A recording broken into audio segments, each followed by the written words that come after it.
Good afternoon, friends, and thank you for joining me again on this fireside chat. We have an extremely interesting guest today, somebody who has moved from hospitality to hospitality education. Before I introduce our guest for today, Dilip Puri, I'd just like to finish some housekeeping matters. As always, all of you will be muted so that nobody is able to sort of interrupt the conversation. We don't expect you to, we don't think you'd like to do that, but that's the way the system is set up for a continuous conversation. You're able to submit your questions by posting the questions at the spaces in the question box that are marked depending on what application you're using. The raise the hand feature will not work. That's not something that we are tracking. The questions that are posted in the question box will be tracked by my team and will be sent across to me.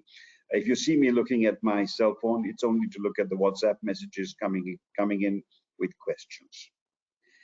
That's for housekeeping. I'm going to introduce our guest for today. Dilip, would you like to join us, please?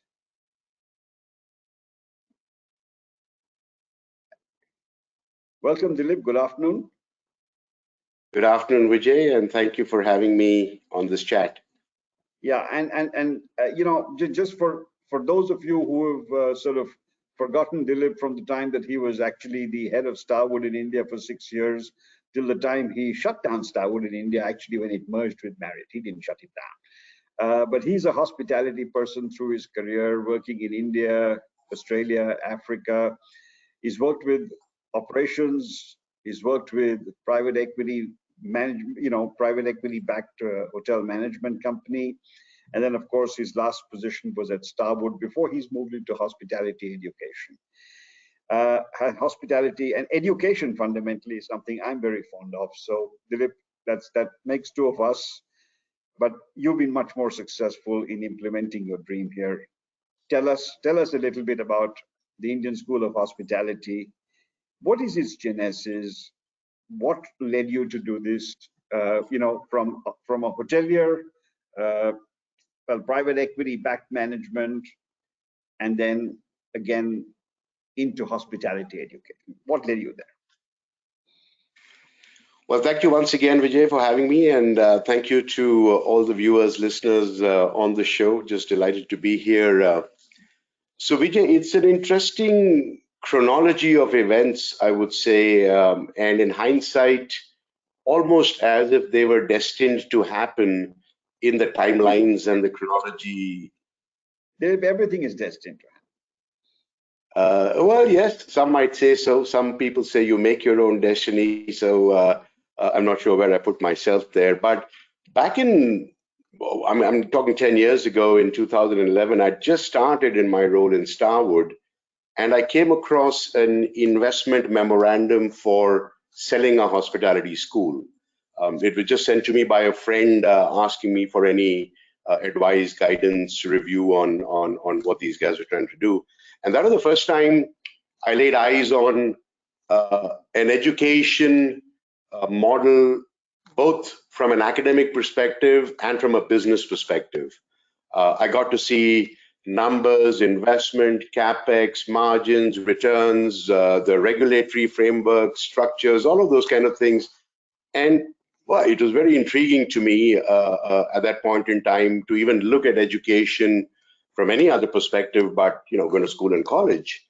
And chronologically, in a few months' time, that same institution invited me to be their chief guest for their convocation. And so I got a chance to then go and see, a brick and mortar new age hospitality school. And then continuing with the chronology, the following year, my youngest son decided he wants to study hospitality and had got himself admission into École Hôtelière Lausanne in Switzerland. And so like a typical Indian parent, went to drop him to Switzerland and spent a week there. Pretty much, as I love to say, charted the campus top to bottom, spoke to everybody from a janitor to the CEO, and try to understand, what is a hospitality educational institution really like. Um, and I remember coming back from there and in a conversation with my then boss, the global CEO of Starwood, Fritz Van Passion, and my Asia Pacific boss, Stephen Ho. They were in India. We were sitting over to drink, and I was sharing with them these experiences. And I said, you know what? I think I want to do this some point in the future, and maybe we should start thinking succession planning and all that stuff. And Fritz just said that, you know what? It's a great idea. We'll support you while it's still your plan B. Don't think of quitting. Take your time, figure it out properly, and then when you really want to make the move, come back and talk to us. So that kind of encouraged me even more that here's something which is truly doable.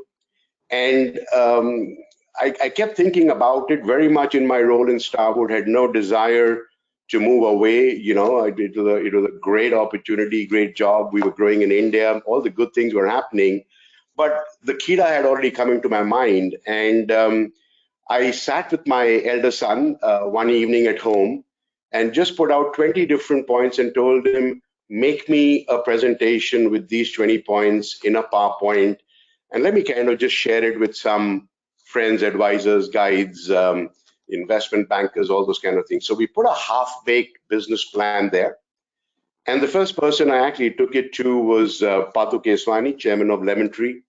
I've always been a great admirer of his. Again, a hospitality professional turned entrepreneur in hospitality, took his company to an IPO. So I went to Pathu with this and I said, give me some advice on what I should do. And so he gave me a 2-hour masterclass, tore down my business plan to shreds, told me everything that's wrong with it and some things which are right with it. But at the end of it, he himself was excited enough about what I had intended to do that he gave me 2 pieces of advice. He says, Dilip, first thing is you have to quit your corporate job. You have to leave the industry and do this 100%. It can't be that I'll stay the CEO of a company, be a professional, and do this also. It just won't work that way. And he says, secondly, you have to invest your own capital first before you go and ask anybody else for money. So there I came back from this saying, I don't want to leave my job, nor do I have the capital to start this on my own. And again, the chronology continued, and lo and behold, at the end of that same year, the Starwood Marriott merger acquisition was announced. And I remember waking up the following morning and saying, if ever there was a message that this is the time to do this, it's now, because it afforded me the opportunity to exit with a great settlement, vesting all my stock, shares, all of that. So I knew I would have the access to the capital.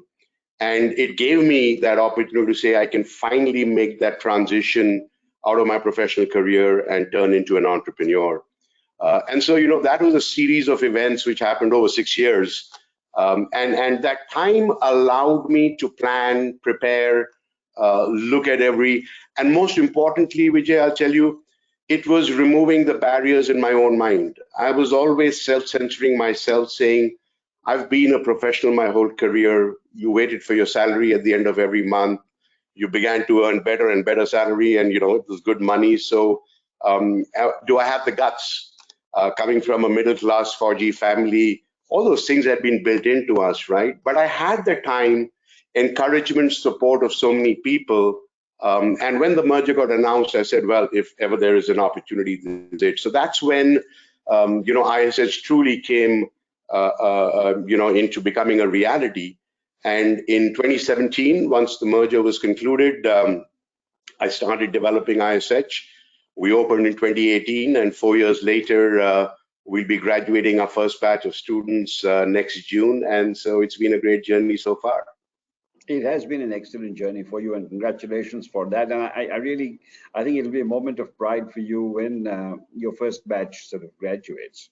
But indeed, you had a moment of pride a few weeks ago when you had a major transaction, major investment transaction. I'm not going to talk about it myself. I'll leave you to talk about it. So, over the course of our journey, when we set up ISH initially, I'd raised capital from essentially HNIs, mostly hoteliers, colleagues, professionals, owners of hotels, all people whom I'd built relationships with over the last 30 years that I'd been a hospitality professional. And when I took the business plan to them, so many of them expressed support and a desire to be a part of this. I realized that I needed capital, but I didn't need anybody to be telling me what to do. So I needed silent, patient capital. And then rather than go to any one big investor, there were a whole clutch of HNI investors who invested when we started ISH.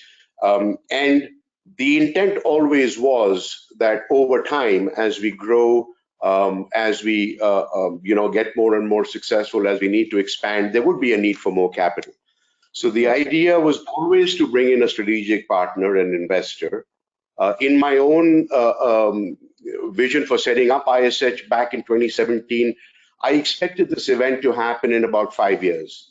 When you think of hospitality, when we open hotels, we always look at 3 full years of operations to achieve stabilization, right? It's at the end of your 3rd full year of business.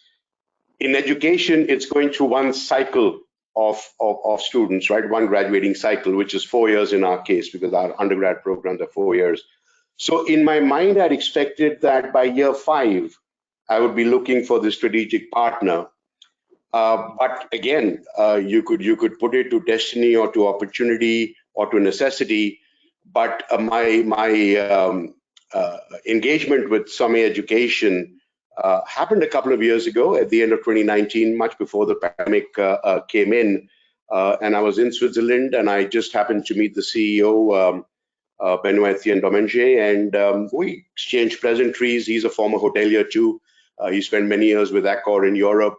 So there was a connect there in any case. And at that time, I just shared with him our plans to, bring in a strategic investor, and we left it at that. And then, lo and behold, in March, we were all hit by the pandemic, and that's when I began to realize that, education was as badly affected as any other industry, right? Students couldn't come to college. You never knew when colleges were reopening. There was a hesitation about the industry itself. Yet I had built up the infrastructure capability, a very strong team in place. And, I struggled at that time to figure out that now, how do I bring in the capital, not just to expand, but just to sustain what we'd already built? Yes. And like most entrepreneurs, fortunately, I had my capital planning adequate enough to allow us at least a few months of breathing space. We didn't have a very long runway, but I made sure that I didn't have to either fire any of my team, nor did I have to cut anybody's salary. I personally sacrificed salary, put in more capital of my own, because I knew that longer term, this is a success. We just have to go through, and we didn't know how long COVID was going to take. And lo and behold, back last September, Samay reached out to me saying, hey, they've had a chance to look at us in more detail. They felt that the first wave was over and things would come back to normal, and they started engaging us. And the entire transaction happened online, on Teams and Zoom, over the COVID period of negotiating and putting this to bed. We concluded our term sheets in December last year. They started a very extensive due diligence on us, which went from January of this year right through to June, July. And by the time we closed the transaction was September. So it took a while in happening, a lot of complications, obviously foreign investment, education, India as a market, the challenges of a post-pandemic world.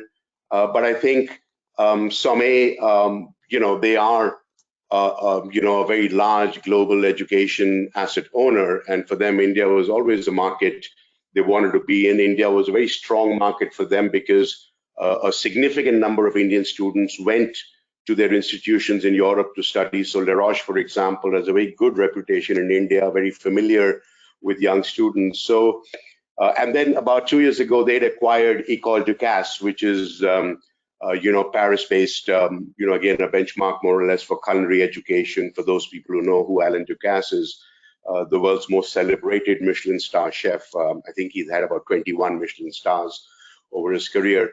And so with our own business growing, we began to see that culinary education and hospitality education, pretty much the demand was reaching 50-50, which means 50% of our undergrad cohort wanted to do a hospitality program and 50% wanted to pursue a degree in culinary arts. And so their brands meshed really well with our own vision and our own, what we saw as the future.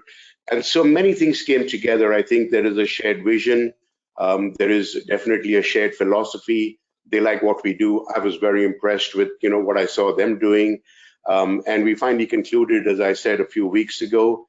And today we are pretty much, I would say, at the cusp of reaping the benefits of a post-pandemic environment in which not just higher education in its entirety, but specifically for hospitality and culinary arts, my sense is it's going to explode because the industry will see a revival, right? We're already seeing the revival. It'll revive in a different way, and we'll talk about that in a bit as to how I see the industry reviving. But yeah, that's how it came to be in terms of this partnership. So I'm very pleased, delighted to have them as our partners, and so looking forward now to what the future will bring for ISH and for hospitality and culinary education in India. It's as you said, it's almost destiny in several ways, but it's something that's well deserved. And I think as a market, we are fortunate that we have this kind of institution, and we have this kind of support that's coming in for our students and for the industry. Because, as you know, for a long time we've faced limitations on the quality of education or the quality of training that students receive in their process of graduating in hospitality, possibly because some of the curricula that we have are very old and outdated in some ways. How did you look at making that change between what is available or what was available, what is needed by the market, and getting the students to sort of get them prepared for jobs or for work or for entrepreneurship in a much better way than was previously? So, I mean, as when I was running Starwood, we were recruiting on an average 70 to 80 management trainees every year. We were on a very high growth trajectory. We were opening, 5 to 10 hotels each year. So there was a huge requirement.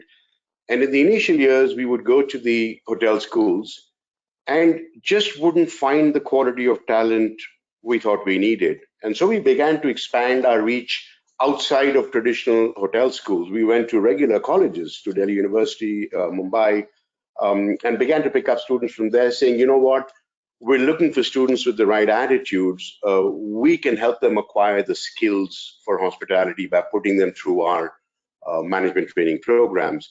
But that gap in what the institutions were producing and what the industry needed, I experienced that over my time in the corporate world. So very clearly. Why is it that we could not set that right? Well, I think, let's call the elephant out in the room. When education in areas of hospitality, culinary arts is still very much within the ambit of government intervention, there's a limit to what you can innovate with, what you can change. It's just, the procedures are so significantly challenging. The curriculums, in terms of updating them, I think the biggest challenge I saw at that time was that people who went to teach in hotel schools didn't really have the right experience from the industry before they could go and teach. It was very easy in those days, do your a bachelor's, do a master's, do a B.Ed, and you can, start teaching. I think that gap began to continue to widen, where the industry, through whether it was technology, whether it was changing demographics, consumer behaviors, was rapidly changing. All the big new brands were coming into India. India was becoming a very attractive market for hotel investment, but curriculums and academia failed to keep up because people who taught there weren't in sync with the changes happening in the industry. I Was it was just very people clear. who taught there, or even just the curricula? You talked about the curricula because I had occasion to look at the to actually prepare a paper for NCERT to help them improve the curriculum, make it more modern, and it was just a document that finally got filed. So was it just the fact that we had very old systems in our education program that were no longer relevant in operations? So what you just said is very, endemic of the situation, right? They bring in consultants, you make great advice, but then nobody really gets to act or execute upon it, and that was the challenge there. I And think the curriculum. how will you at ISH make sure that this doesn't happen 5 years, 10 years down the road, that your curriculum remains cutting edge? Well, I guess that's why it was so critical for us to make sure that we partnered with the best global brands. The idea was to make sure that both the pedagogy and the curriculum and the content were flexible enough. And I think building in that flexibility has worked in our favor now in a post-pandemic world. There are some very significant systemic changes which have taken place, right, in our industry. And these changes will reflect in the kind of services, quality, design, offerings, experiences which we will provide in the future, because the behavior of consumers has changed.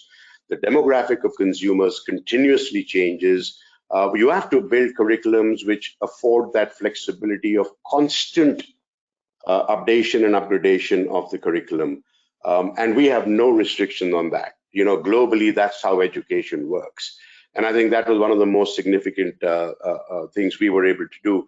But coming back to why, this has not happened in India historically, is that even if the curriculums are smart, Vijay, think about it this way, that in the kind of education we provide, hospitality, culinary arts, the real skill, whether it's in food and beverage, whether it's to learn housekeeping, front office, or even the kitchen, the skill part is one part of the education. You have to overlay so much more into the development of that young mind, right? Whether it's soft skills, social skills, life skills, communication skills, whichever way you want to slice and dice it. Those skills, if you went into a traditional college even today, they're going to tell you that I'm the professor, my job is to teach you whatever, physics or front office or whatever it is. All these soft skills you talk about, either you should have learned it as a part of your growing up or in school or through your parents. For us, at the core of our education philosophy is ensuring that this whole ambit of skills takes as much preference, as much importance as the academic learning which we provide. If I go back to my own alma mater, I come from the Oberoi School, right? Back in 1984, when I joined OCLD, and their philosophy hasn't changed, Mr. Oberoi would always say, I've hired you for your attitude, I'll teach you the skills. Because I can't teach you an attitude. You have developed that attitude through your upbringing, family, schooling, all of those things, and that's very difficult to teach somebody. Skills are very easily taught. I think adapting that into education, to me, is the success for the future. When you really want to disrupt and transform current higher education, that's what you need to do. Yes. So for example, our own admissions criteria lay no emphasis on your board results. You have to have a high school diploma. I mean, you have to pass high school because this is the college you're coming into, and that's just a regulatory requirement.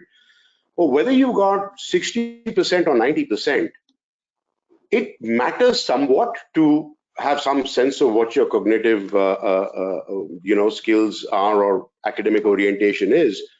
But there's so much more that goes into making you who you are. It's your personality, your attitude, your character, your upbringing, your passions, all of those things. We try and extract those from potential students. And our clear mandate to our admission teams are that you've got to find the student with the right profile who will benefit from an education like ISH. Once that is mapped and we find that potential, then we'll go back and look at your academic records or your fee-paying propensity. it's always important to balance the merit versus the means, right? We have so many meritorious students who can't necessarily afford to pay the fees, but I would never deny them an opportunity to, to get educated at ISH, because I see the potential, passion, talent in them, and I can see future leaders in these people. That's what we look at when we want to admit students into ISH, and hopefully that's what will differentiate us in the future in terms of the quality of graduates we produce. Yes, I think what is often missing or almost always missing in education, and I see it. I mean, I'm an accountant. I see it on the accounting profession. It's, you may have the book technical skill. You don't have the practical technical skill, and you don't have the personality development, the personal development. I think that personal development element, if it comes in, where you teach more than just the basics to this, you actually help the student flower out of that sort of reserves that they often have. And the other aspect that students, I find, need, want, but don't get in this training process is an element of business knowledge, element of fundamental, I'm not saying advanced business training, but an element of understanding of business. Is that something that ISH will also be providing? So we again try and embed that within the curriculum itself. Let me give you an example. So let's say a student is in the bakery, is learning how to make croissants. Let me just use an example. So yes, the chefs will teach them all the techniques, the recipes.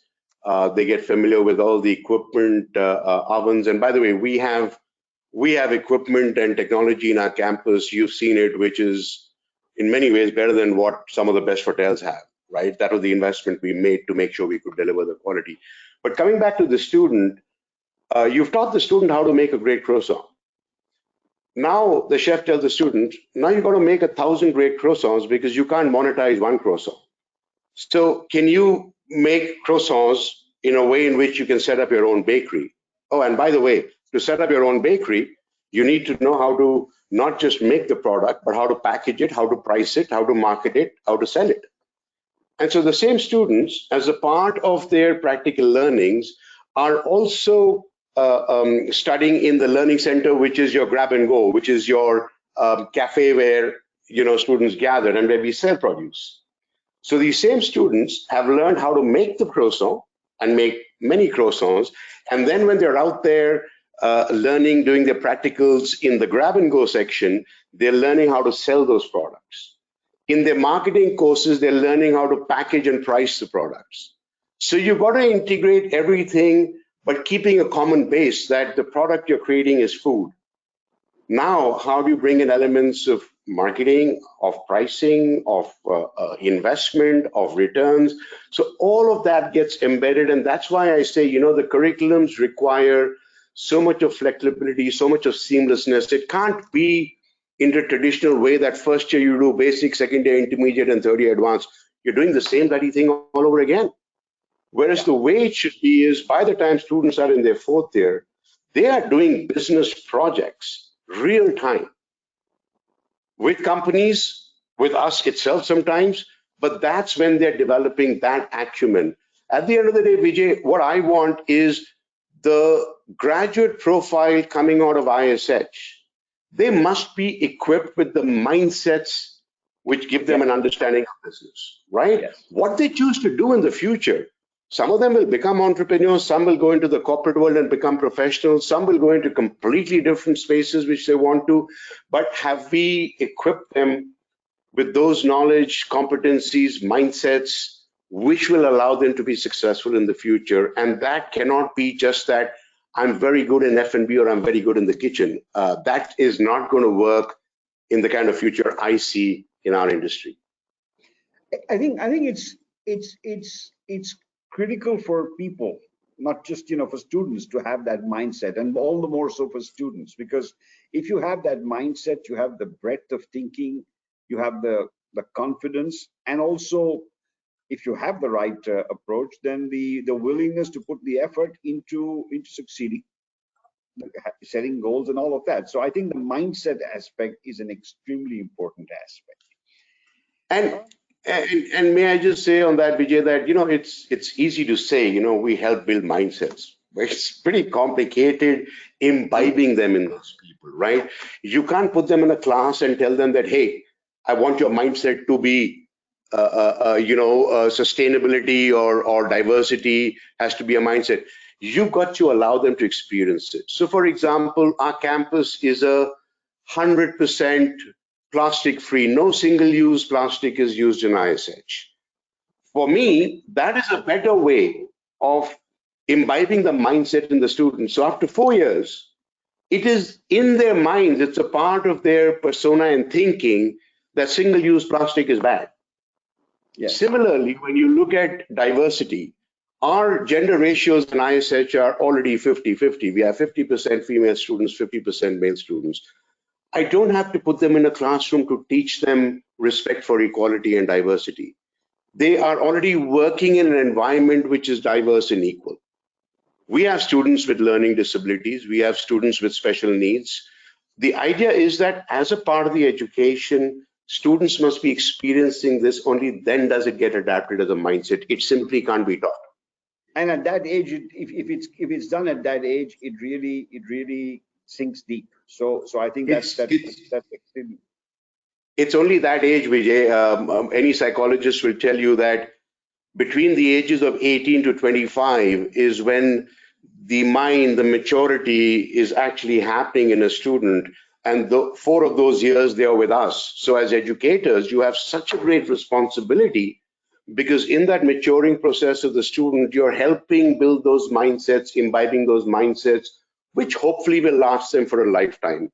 The skills you want to equip them with are not to get their first job. These are skills which should last them their entire careers and beyond.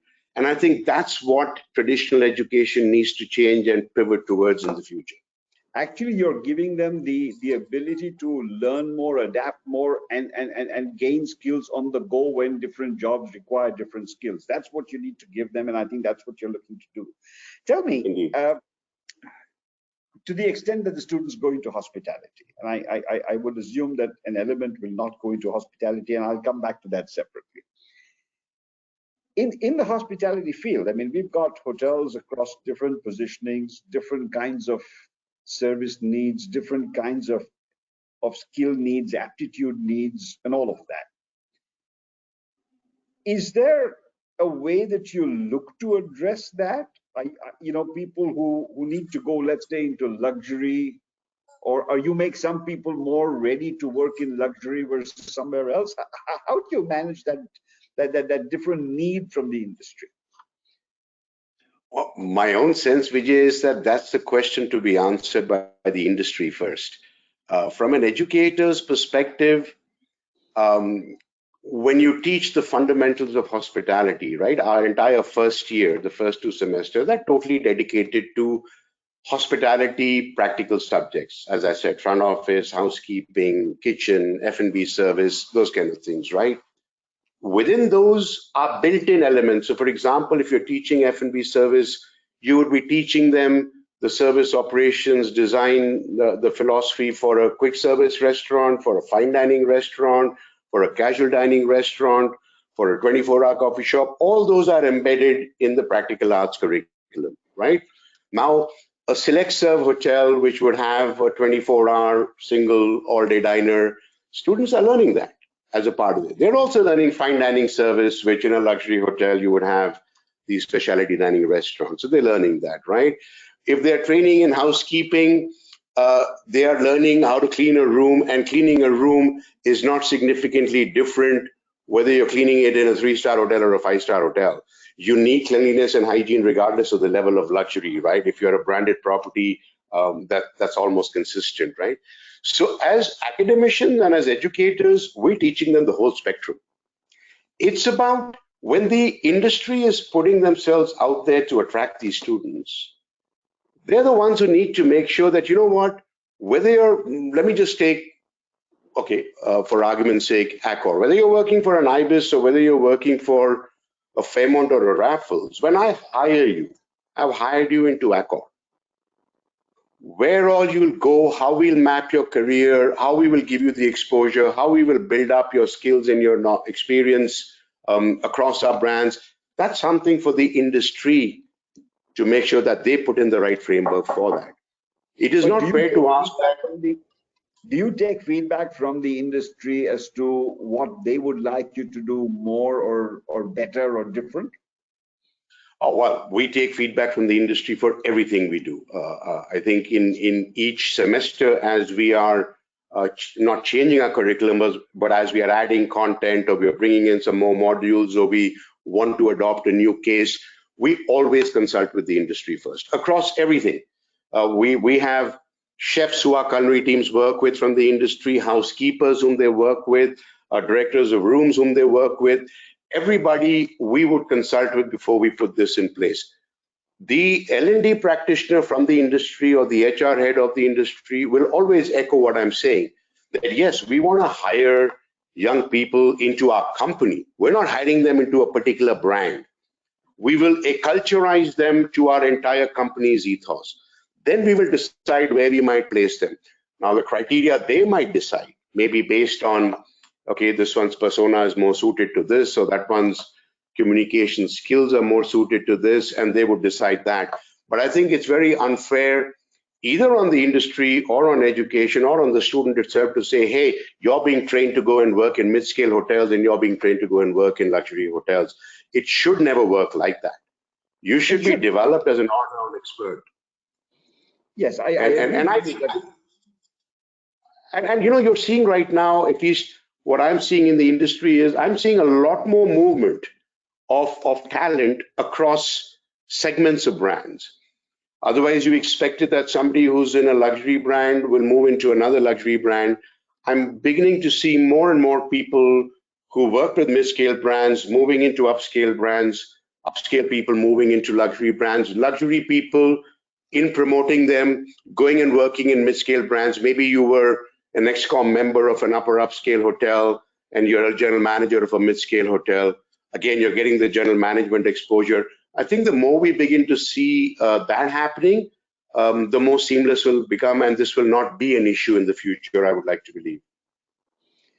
Yes, I mean, I think if my question was sort of read as sort of training people to work for a different levels of positioning of hotels, then maybe that was not the right intent. But you know, when you've got hotels or hotel companies with different kind of product positionings coming in to hire from one source, they still have that same issue of sort of the different skill sets that they need. What you're saying is that they will take what they have and then they have to work on them further to get them to where they would like to place them within their positionings.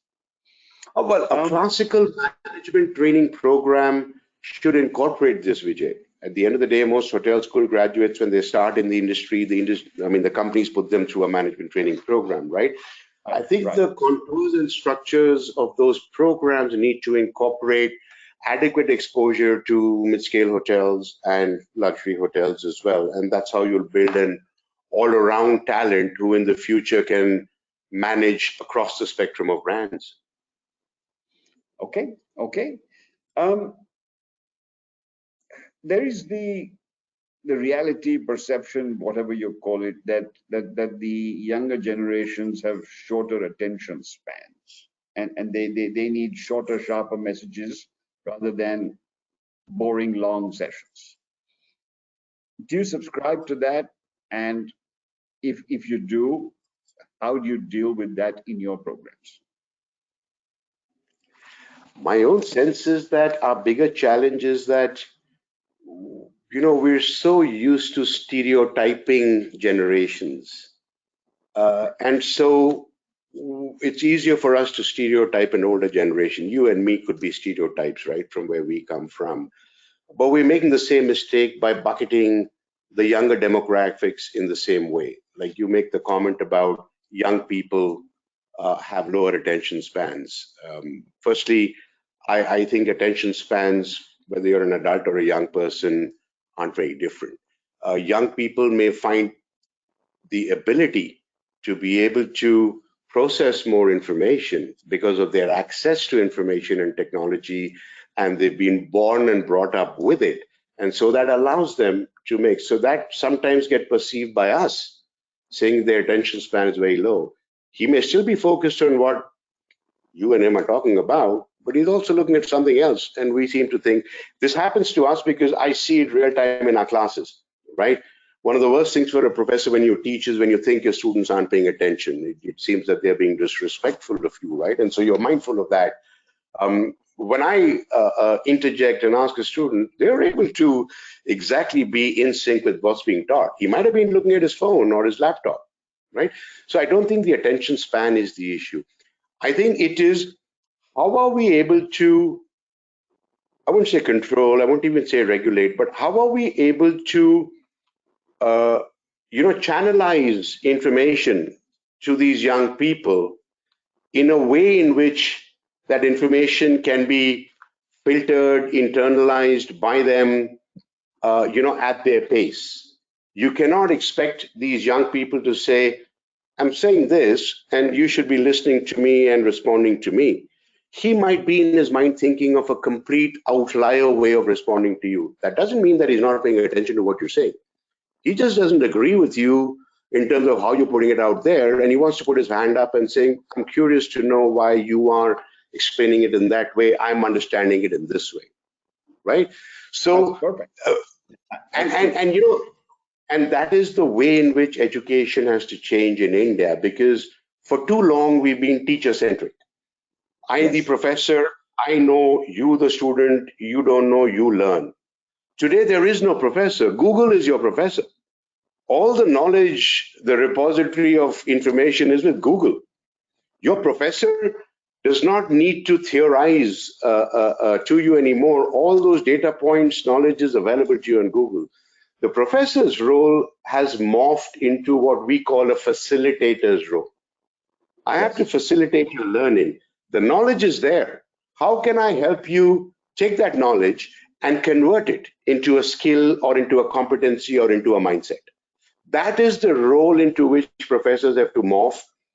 And that's going to take time because there's a whole generation of academics who taught in a particular way and for whom it's difficult to do so, right? As we see more younger people getting into the profession of education, I think we'll begin to see this change as well, where it becomes far more learner-centric than teacher-centric, which is what unfortunately our traditional education suffers from.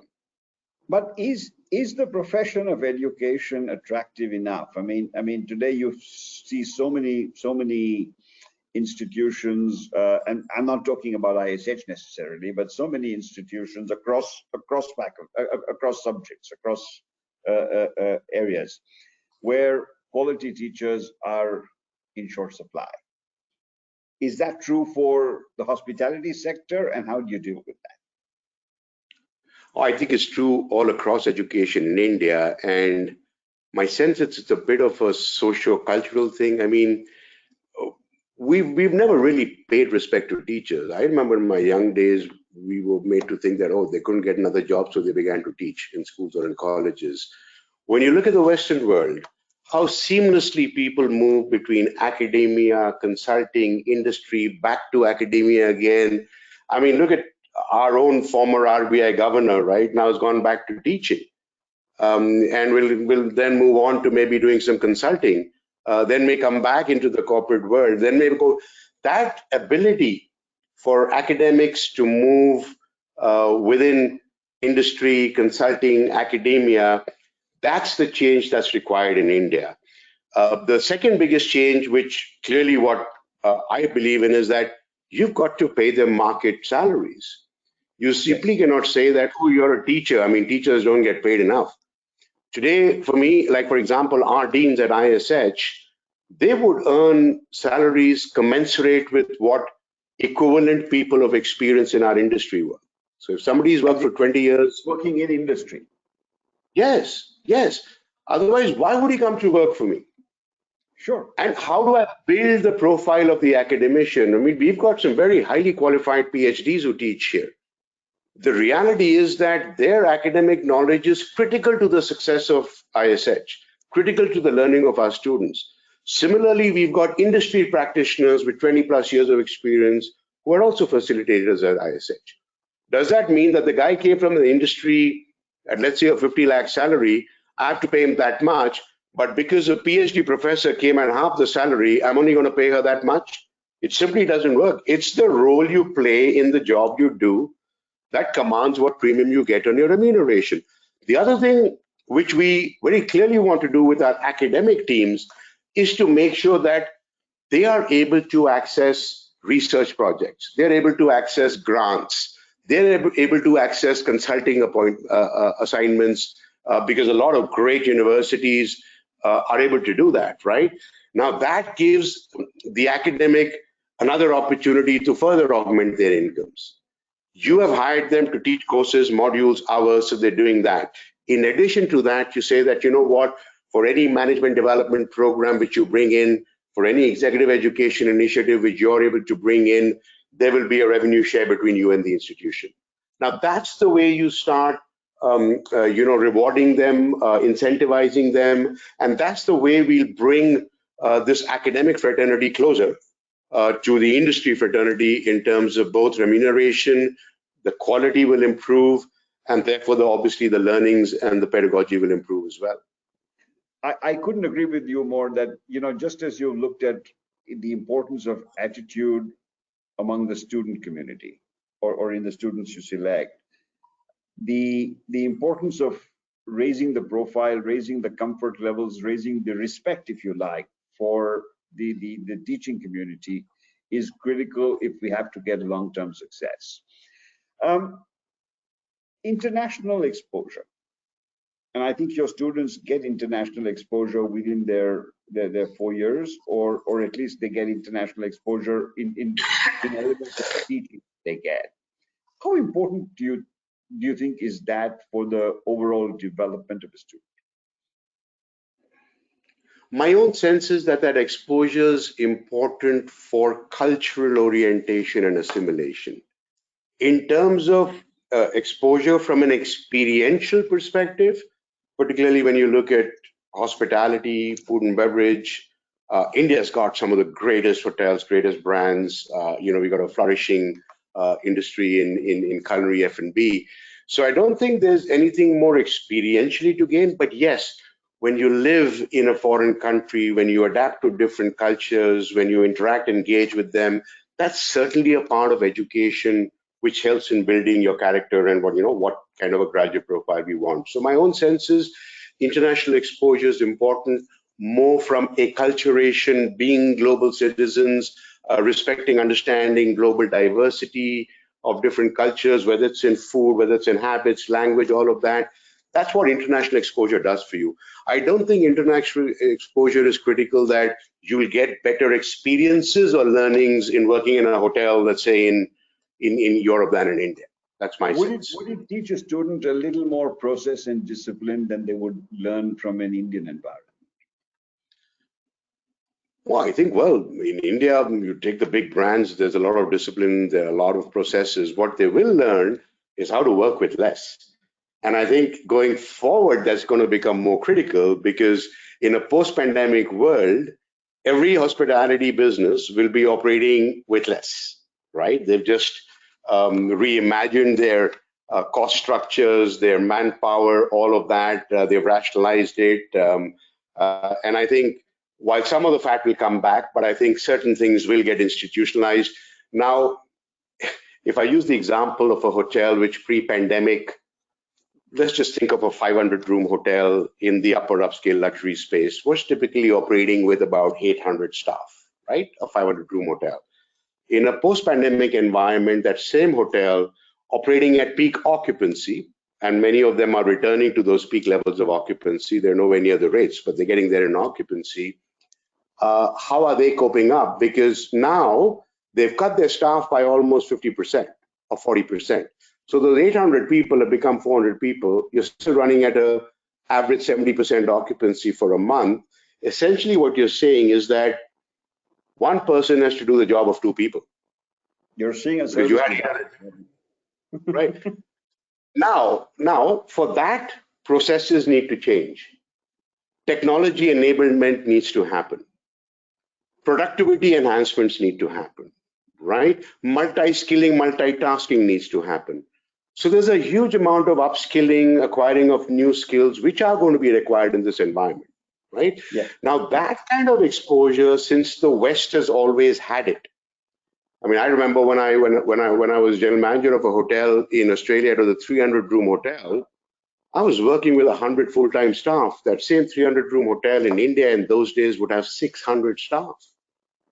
And that taught me some very hard lessons at that time in terms of how you have to be more productive, more efficient in the way you structure and run your different departments and processes. Yes, international exposure today will help people get more used to that. I don't think students need it as much. I think the industry professionals today need it far more. They need to go and work in some hotels internationally to see that, if I ran a restaurant with 50 people, let me go and work in a restaurant that runs with 10 people. And then I can come back and perhaps run mine with 15 or 20 people. I think that's what's required in the future. Okay. And we will still be able to deliver, you think, the typical Indian hospitality that is known or expected from India. And I don't mean the 50 to 10, whether it's 50 should be 35 or 10, but there is an optimum level. Maybe it was too much, but is it too little? How do you get to that balance? I think the expectations of consumers are going to change. They've already changed. And in a post-pandemic world, even when travel resumes, there will be certain fundamental changes in the expectations of consumers, your guess. Where, as we always said, it was the personalization which was most critical for your positioning. Today, it's your safety, hygiene, all of those things. And I think those things are going to remain, right? Today, hotels proudly advertise contactless check-in, right? Now, if you are contactless in your check-in, then clearly the consumer's expectations of what happens in that check-in process have to change as well, which means from being used to being received by guest relations, having your RTT ka garland, your elevator pitch while you're escorting him, showing the room around, those have all gone. They're not coming back with you. Yeah, is it a difference of expectation or acceptance? Acceptance, I mean, they are accepting today under a certain circumstance. Has their expectation changed? I think the behavior is, I think the behavior is changing. And because of that changing behavior, there will begin to be a greater acceptance of certain processes and deliveries which have changed in what they expected. However, my sense is that will need to be compensated by different kinds of experiences. Hotels have to think really out of the box in terms of newer experiences, digital experiences, experiences outside of the spaces of the hotel, but for your guests.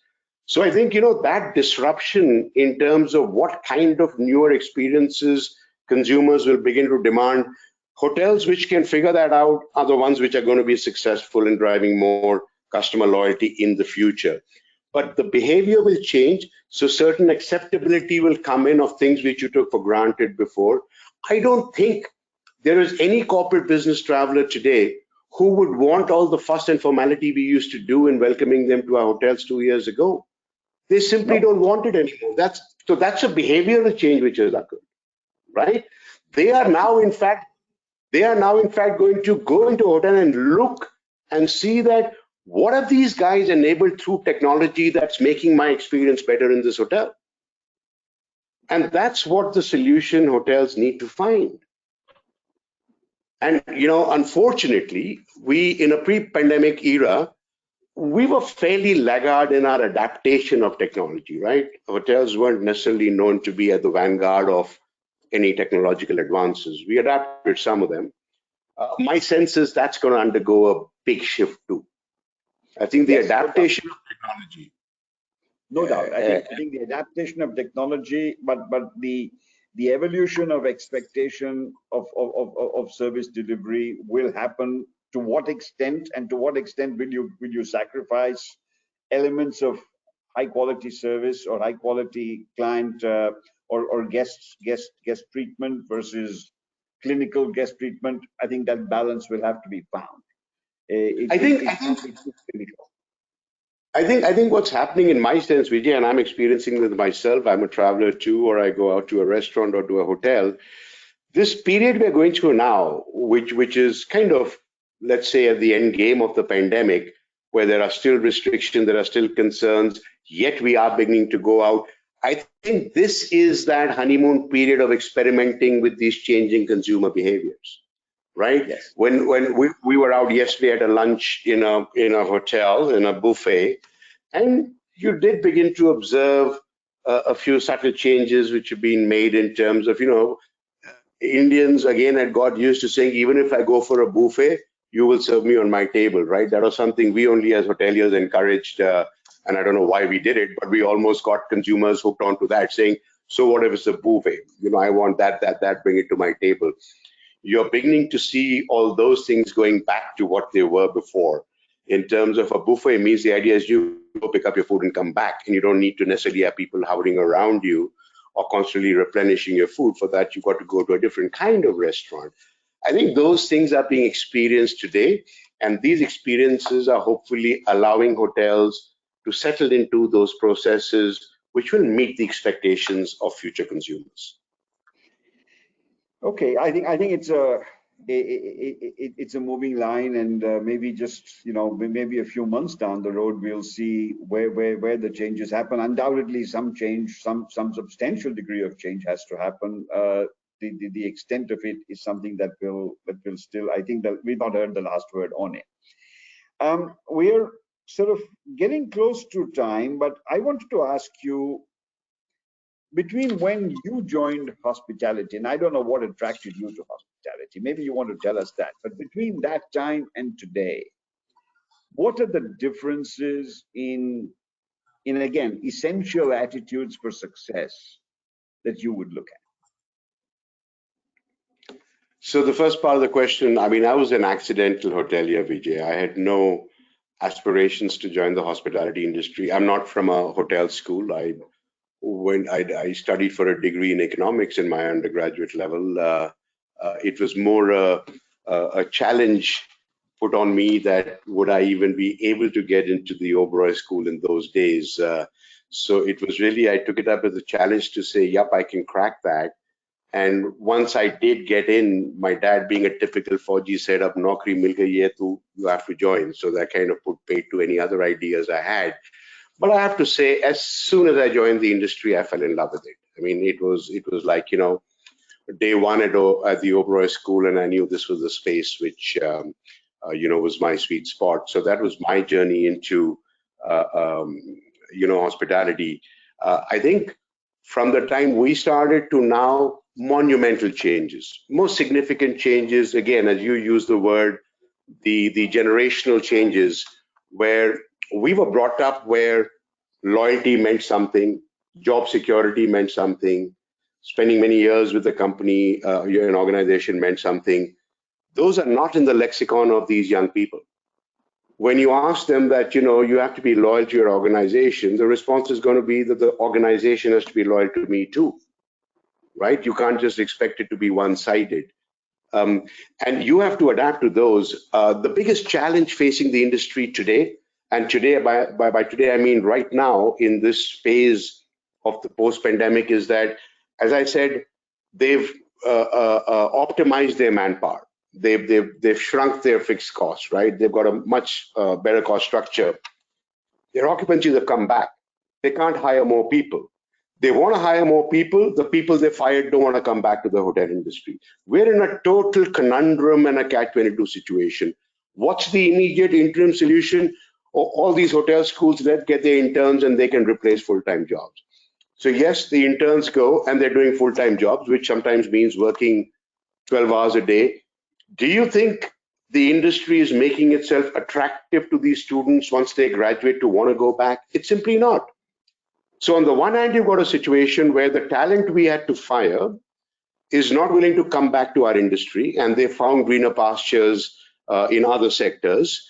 And then the young talent who's studying to be in the hospitality industry are being given an experience which is completely turning them off the industry itself. So where is the talent going to come from? Today, I can tell you any general manager I speak with will tell you that they are struggling to attract talent. They Sure. first went back to the people they fired. So the reality is that who needs to make that change? I think this young generation, and because I teach them, Vijay, I can speak from experience again, they don't shirk hard work. What they want is to be told that you have to work hard because we are in this situation. We appreciate and acknowledge what you're doing, and we would like to reward and remunerate you for that. No, that's not what the industry wants to do. They're saying the interns are cheap, free, replacing the job of a full-time guy, so it's great for us. But the same guys won't come back to work for you when they graduate.